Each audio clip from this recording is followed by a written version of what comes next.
that we're still breathing and smelling and tasting and drinking mocha lattes. And for a 12-year-old who has ghost sight, well, let's just say most ghosts are less than thrilled to meet me. The Ghost Rules, compiled by Elwood McGee. 1. When someone dies, they have to choose to stay on Earth or move on to the next life. This is the biggie. Every single person has to make this choice when they leave the world of the living. How many people stick around?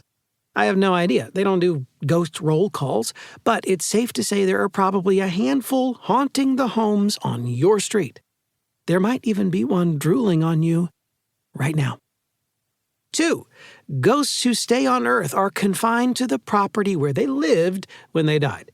So, if you lived in Topeka, Kansas, but died in a skiing accident in Switzerland, you'll still spend your afterlife roaming around your house in Topeka. Why?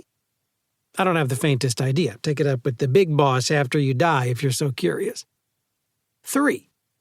Ghosts are supposed to stay invisible, but can uninvisible themselves every once in a while in emergency situations. Ghosts are invisible creature things, but in a pinch, they can reveal themselves for a second or two. Anything more than that is too much of a strain. They'll spend hours recovering in some kind of dead sleep where they hover in one place with their eyes closed, swaying like they're listening to some inaudible ghost song. Yes, it's as weird as it sounds. The older ghosts rarely follow rule number 3. They're the ones who accidentally appear for a split second at the foot of your bed, staring with a confused look while you're trying to fall asleep. But they don't mean anything by it. They probably just wandered into your bedroom looking for the espresso machine. 4. Ghosts can communicate with the living. Kinda.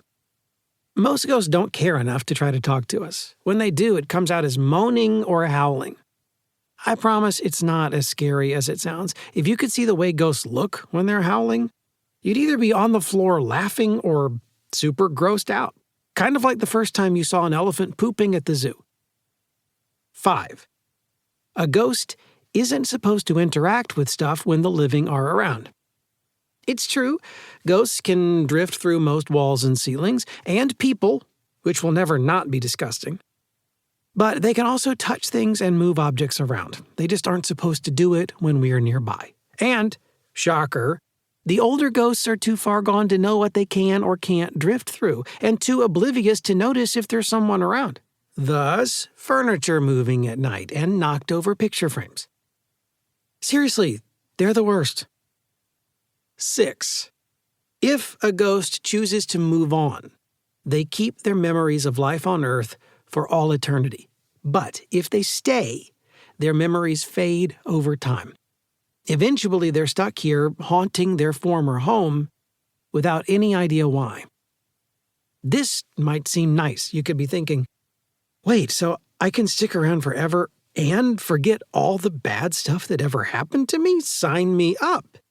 Well, hold your dead horses. Sure, you'd forget the bad memories. But you'd also say goodbye to the good ones, and the ones in between. The everyday stuff, like hearing your dad laugh at a car commercial, or the way the first sip of hot chocolate tastes, or the feeling of triumph when you finally finish a 2,000-piece puzzle. Those in-between memories are enough to make most people move on to the unknown, because those are the memories that really matter. I didn't used to see it this way. But I guess things changed when I lost someone I cared about. Because when you lose someone, those in-betweens are the first memories to vanish, and the ones you most want back. So, who made the rules? No idea. Who makes sure they're followed? It's a mystery.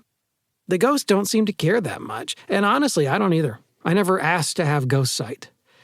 I didn't want to learn their secrets, but now I see them, and they're everywhere. You'd think it'd only be crowded in neighborhoods with lots of old houses, or big apartment buildings where a ton of people have lived over a ton of years. But you have to remember that the part of town where the mall sits now, someone's farmhouse was on that land a long time ago. Same with the grocery.